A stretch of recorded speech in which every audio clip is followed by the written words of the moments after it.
Right now, we're going to welcome Alan Adler to talk about this week's edition of Truck Tech. Alan, thank you for joining us. And this is a good one. Who's hiring? Which it felt like everybody for a little bit there.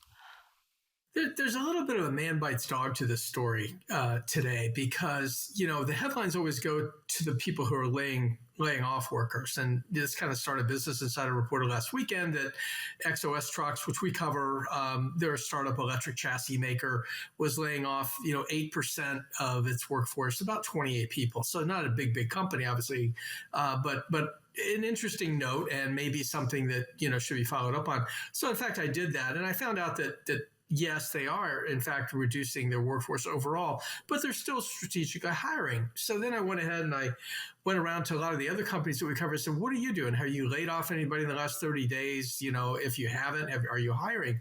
Well, guess what? They're hiring out there. And it's sort of in the newsletter, we kind of attack it in two ways. First, we look at sort of, okay, you're hiring, how many you're hiring, what kind of jobs you're hiring for, but then how are you paying for it? Because a lot of these startups are beginning to run low on money. And it's very hard to borrow right now with interest rates rising, and this is not a great time to do that. So we're seeing the creative financing start to come into play. A lot of these companies that went public through special purpose acquisition companies or SPACs got a good chunk of money when they started, hundreds of millions of dollars, but that doesn't last forever when you're in sort of a scaling your business mode. So some of them are running low on money. They're looking at different ways, which we get into in the newsletter, of raising that money. And we use Nikola as sort of the stalking horse, if you will, simply because they were early in the SPAC process. So all of the things we're seeing other companies do, Nikola has kind of done. And, in terms of trying to raise money, including this very close vote that's underway right now on raising the number of authorized shares so that they have a source of future funding. So it does get into all of this. It's more of an essay maybe than just a list, but it is the top of the newsletter this week. Alan, we talk to businesses, they always push, at least the ones that I end up talking to on my show, that they have spots open, they are looking to hire. But I'm curious, when you're going through, the positions that you're seeing, are they more lower level? Are they mid-level? What kind of jobs are mostly out there?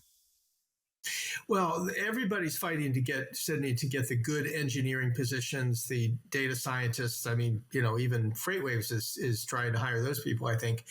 So those positions are almost always available on the job boards that these companies put out there. Where you're seeing the cuts, though, are in things that would be particularly sensitive to an economic downturn.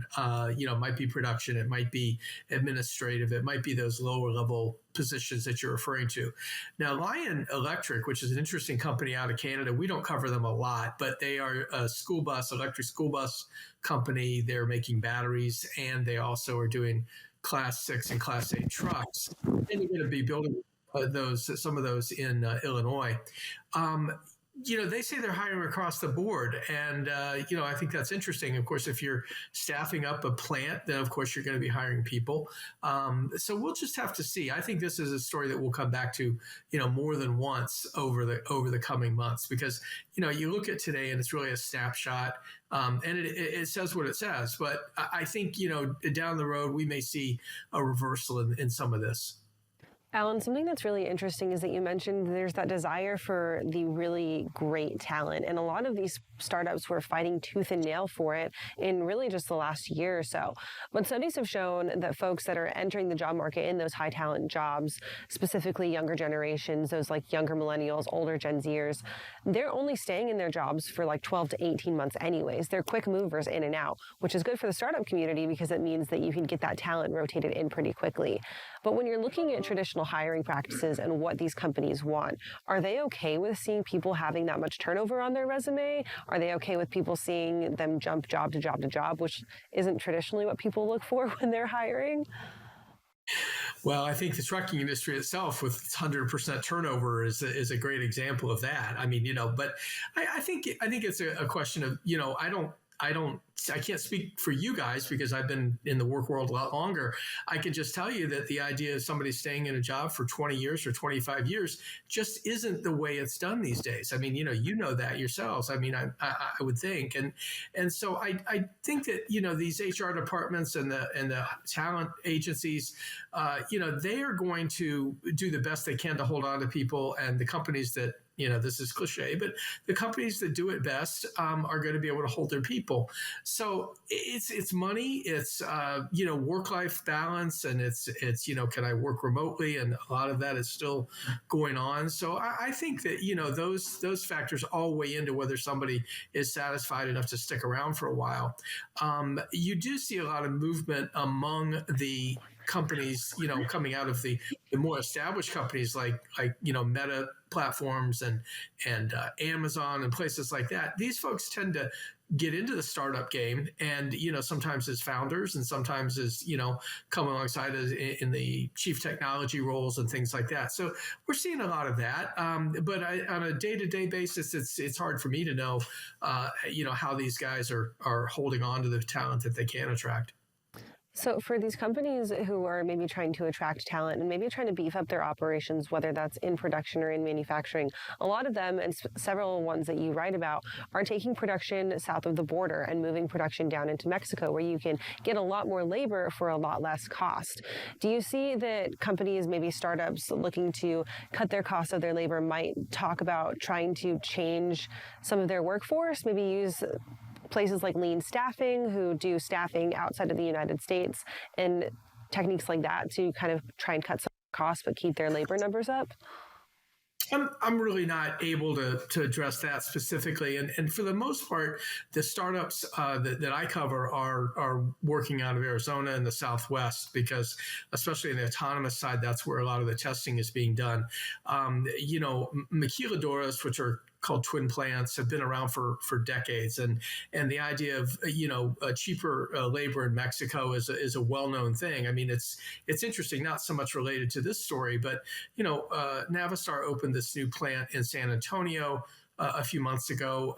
It's really in a triangle now with a powertrain plant in Alabama, and it's a rather large manufacturing operation in Escobedo, Mexico. So, the idea of working along the border and, doing things in and out of Mexico there's nothing new about that. I think some of these startups that are still very much in the R&D stages would not be going down there right now. Maybe if you got to scale and you were producing, tens of thousands of vehicles or tens of thousands of battery packs, you might do that somewhere else. But interestingly enough, just this week, and it is mentioned in the newsletter, Panasonic, which is one of the big four battery makers, is going to DeSoto, Kansas, with up to 4,000 new jobs and a $4 billion investment. Now, of course, the state paid dearly to get that, but the fact is that's heartland kind of work that's being done.